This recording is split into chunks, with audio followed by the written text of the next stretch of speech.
nashimwe ngiye kugusuza wowe duhuriye kuri Ministries. Ngiye muvugana ndi Shami S.Mike. Uyu ni umwanya w'ijambo ry'Imana nkuko bisanzwe tugiye kuganira ku magambo uyu munsi afite insanganyamatsiko ivuga ngo amahitamo abiri. Amahitamo abiri tuzaza kwisuzuma neza muri cyigisho ayo mahitamo yariyo, ariko mbere yuko dutangira reka dombeka amaso yacu maze dusenge. Uwiteka Imana ikomeye kandi yambaye, turakunezerewe yuko ushoboye byose, cyubahiro n'ikibi cyawe. Tugiye kwigana amagambo yawe, ariko hatabayeho kubona umwuka wawe wera naho tukabasha kuyumva, umutumanurire kugira ngo tubashe kumva neza icyo tugeneye mu izina rya Yesu, amen. Amahitamo abiri niyo nsanganyamatsiko tugiye kugana uyu munsi. Amahitamo abiri turaza gusoma muri Yeremiya ibice 21 ku murongo wa 8. Tuza kureba ngo ayo mahitamo abiri ni ayahe. Hari amagambo avuga ngo, kandi ubu bwoko uzabubwire uti, uko ni ko Uwiteka avuga, dore nshyize imbere yanyu inzira y'ubugingo n'inzira y'urupfu, ngo mwihitiremo. Imana hano iratubwiye ngo uko ni ko Uwiteka avuga, dore nshyize imbere yanyu inzira y'ubugingo n'inzira y'urupfu, ngo mwihitiremo. Amahitamo abiri rero Imana iduhaye ni uko ameze, inzira y'ubugingo n'inzira y'urupfu. Wenda wakibaza se umuntu ashobora guhitamo urupfu? Yego rwose, ibikorwa umuntu ashobora gukora bishobora kwerekana ko ari guhitamo urupfu, kandi ibikorwa umuntu ashobora gukora bishobora kwerekana ko ahisemo ubugingo. Ariko se twakibaza ko Imana iduhaye amahitamo kandi tukaba tubona ko mu mibereho ya muntu guhitamo ibyiza bimugora, nkuko Yesu yigeze kubibaza. Reka tubisome nabyo. Yesu yigeze kubaza abantu impamvu batajya bahitamo ibyiza muri Luka ibice 12 umurongo wa 57. Luka ibice ni 12 umurongo wa 57. Hari amagambo avuga ngo, umurongo wa 57 haravuga ngo, kandi ubwanyu ni iki kibuza guhitamo ibitunganye. Uyu ni Yesu wabibazaga ngo kandi namwe ubwanyu ni iki kibabuza guhitamo ibitunganye. Hari igihe umuntu yisanga ari mu nzira mbi, ariko akibaza se ni iki cyambujije guhitamo. Ariko hari ibintu bisaga 2 cyangwa 3 Imana yatubwiye mu ijambo ryayo bizadushoboza guhitamo neza. Tujyana muri Zaburi 119. Tuze kujyana Zaburi 119 umurongo wa 104. Hari amagambo meza avuga ngo, umurongo wa 104, amategeko wigishije amesha guhitamo, icyo gituma nanga inzira z'ibinyoma zose. Ndasubira muri no somo Zaburi 119 umurongo wa 104. Hari amagambo avuga ngo, amategeko wigishije amesha guhitamo, nicyo gituma nanga inzira z'ibinyoma zose. Rero amategeko y'Imana ari mu kintu cya mbere cyangwa se n'ikintu cy'ingenzi kitubashije guhitamo neza. Nkuko no munyezaburi yavuze ngo amategeko wigishije amesha guhitamo. Hamwe no kureba amategeko y'Imana icyo asaba, niyo bikubashije guhitamo inzira nziza, bikubashije guhitamo aho ubarizwa, bikubashije guhitamo icyo ukora. Amategeko wigishije rero ahesha umunyezaburi guhitamo. Urumva ko rero kwisunga amategeko y'Imana ni ikintu cyiza kidufasha guhitamo. Kandi abazashaka gusoma amategeko y'Imana, Imana yatanze amategeko y'Imana ari uburyo bwinshi, ariko amategeko y'Imana umunyezaburi yavugaga ari mu Kuva 20. Turaza gusoma nanone mu Kuva na muri Zaburi 25 umurongo wa 12. Zaburi 25 umurongo wa 12 tureba ikindi kintu gishobora kudufasha guhitamo neza. Zaburi ya 25 umurongo wa 12 hari amagambo meza avuga ngo, ninde ubaho Uwiteka azamwigisha inzira akwiriye guhitamo. Ni ikibazo ariko gifite igisubizo. Hari amagambo avuga ngo, ninde ubaho Uwiteka azamwigisha inzira akwiriye guhitamo. Kandi ikindi kintu tubonamo ni uko iyo umuntu yubaho Uwiteka ari we umunamwigisha inzira akwiriye guhitamo. Hari amagambo yandi nabwo natwiye ko nanzara nazababwira. Amagambo avuga yuko ngo numujya kunyura iburyo cyangwa ibumoso muzumvira ibyo Uwiteka yababwira ngo iyi niyo nzira ariyo munyuramo. Rero nanone kubaho Uwiteka ni ikintu cya kabiri twabonye ko icya mbere ari amategeko ari yahisha umunyezaburi guhitamo. Ariko none muri ino Zaburi baratubwiye ngo, ninde ubaho Uwiteka azamwigisha guhitamo. Rero guhitamo ubugingo ni ikintu cyiza, kandi tugiye kukisuzumira mu rwego rw'icyaha n'urupfu. Tuze kubona uburyo amahitamo twabonye hejuru yuko azazanwa no kugengwa n'amategeko y'Imana, ndetse no hano ku murongo wa 12 tukasomye ngo, ninde ubaho Uwiteka azamwigisha inzira akwiriye guhitamo. Hamwe no kubaho Imana, umuntu azigishwa n'Imana inzira akwiriye guhitamo. Tugiye kureba nkuko nabasezeranye ku kintu cyitwa urupfu.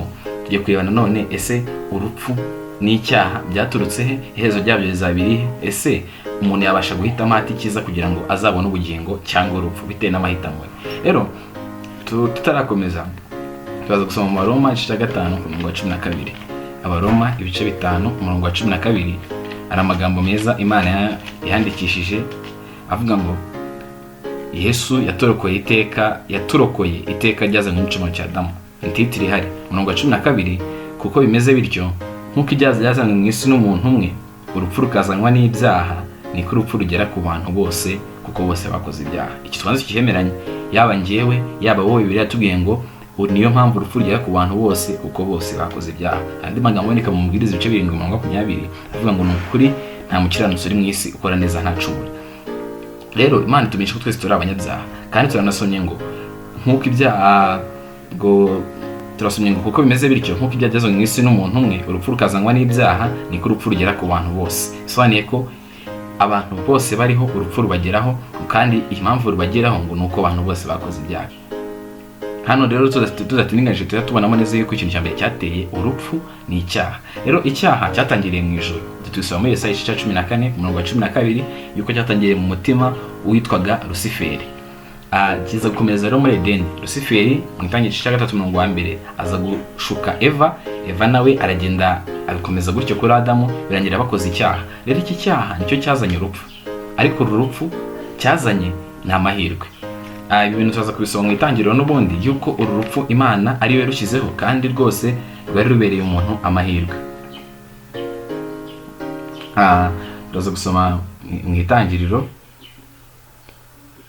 ibice 3, itangiriro igice cya 3, itangiriro igice cya 3:22 hari amagambo avuga ngo Imana ikura Adamu muri Edeni. 22 Uwiteka Imana iravuga iti, dore uyu muntu ahindutse nk'imwe muri twe ku byo kumenya icyiza n'ikibi, noneho atarambura ukuboko agasoroma ku giti cy'ubugingo akarya akarama iteka ryose. Hano Imana yari baze yabwiraga abamarayika bo mu ijuru cyangwa se bari kumwe mu ijuru, yabwira ngo dore uyu muntu ahindutse nk'imwe muri twe ku byo kumenya icyiza n'ikibi, noneho rero uyu muntu atarambura ukuboko agasoroma ku giti cy'ubugingo akarya akarama iteka ryose. Uyu muntu yaza kuba aramira mu byaha akaza kubaho iteka ryose ari n'umunyabyaha, byari kuba ari ikibazo gikomeye ku ijuru.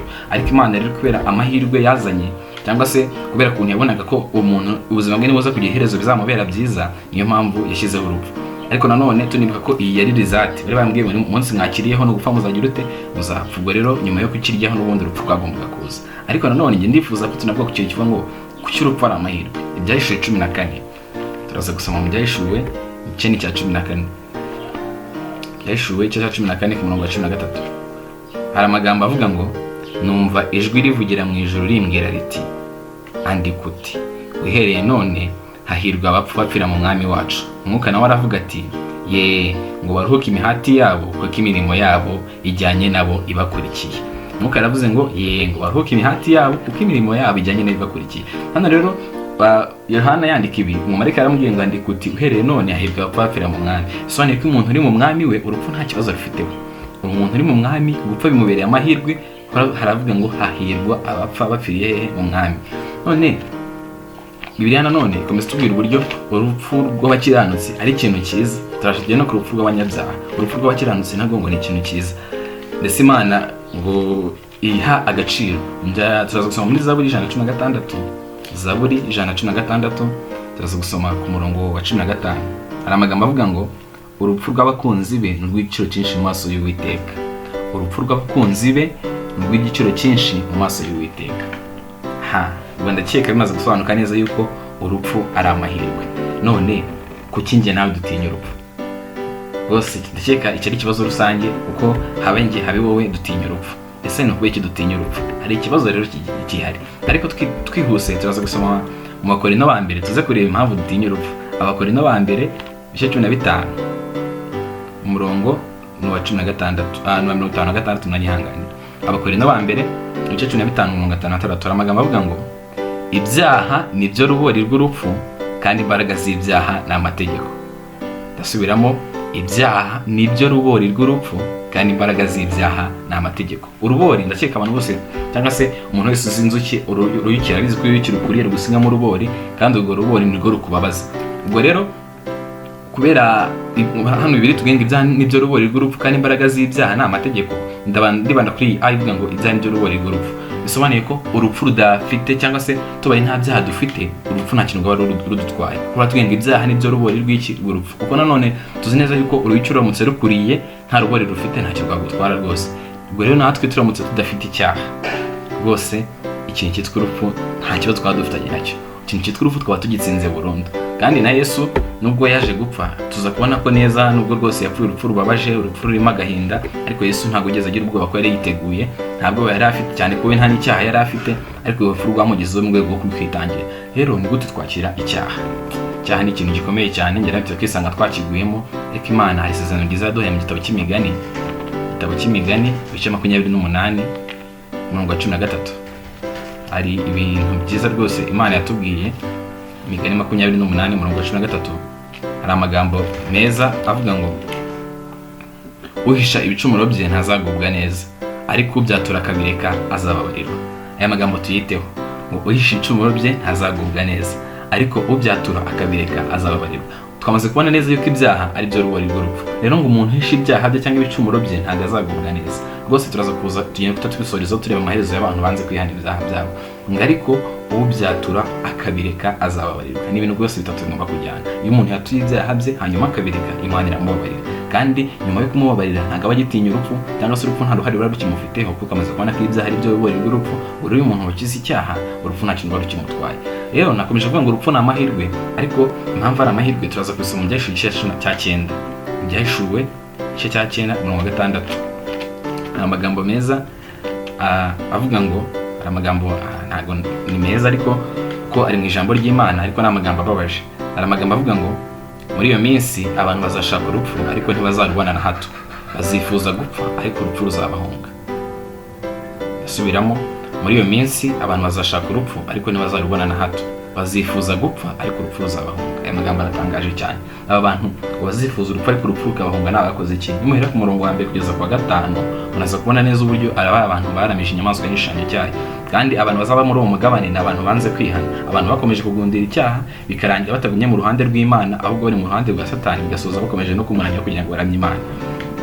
Byahishuwe 14 umurongo Byahishuwe 14 umurongo wa 7 ya magambo avuga ngo ni mubahe Imana muyihimbaze. Imana ni ikwiye kubahwa, ni ikwiye guhimbazwa, ariko abantu barabyanze baramya ikindi kitari Imana. Niyo mpamvu hano Bibiliya yatubwiye ngo bazifuza urupfu barubure. Tekereza nawe muri no si nta muntu wakifuza gupfa, ariko ngo mu gihe Imana izabiri kubaha harimo no kuba zifuza urupfu bakarubura bitewe n'ibihano bazaba bahabwa. Rero ntabwo mwifuza kuzamura uno mugabane mwene data, tukwifuriza kuba mu mugabane mwiza mwiza rwose. Twamaze gusoma tuvuga ngo hahirwa abapfa bapfira mu Mwami Yesu, aho wowe rwose ntacyo uzaba ufitanye n'urupfu, uzaba warakize icyaha ugapfiriye mu Mwami Yesu, bityo izina ryawe rikandikwa mu gitabo cy'ubugingo kandi ukazaba amahoro. Dusoza rero twikishijwe mu mahitamo abiri.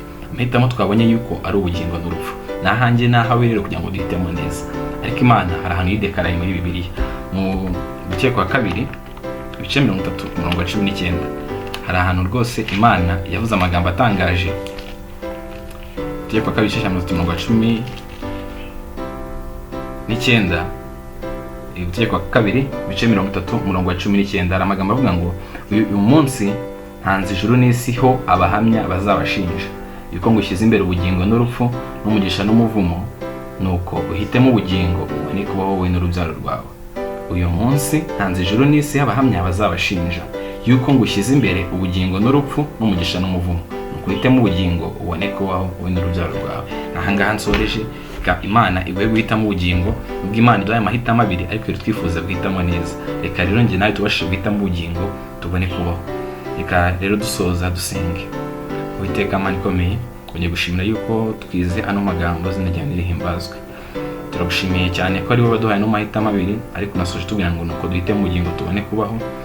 Imana guhitamo ubugingo hari muri twe biragoye, ariko tubona ko hamwe no kwisunga dushobozwa byose nawe duha imbaraga. Reka dushoboze guhitamo ubugingo bityo tuzibere mu bwami bwawe, izina rya Yesu, amen.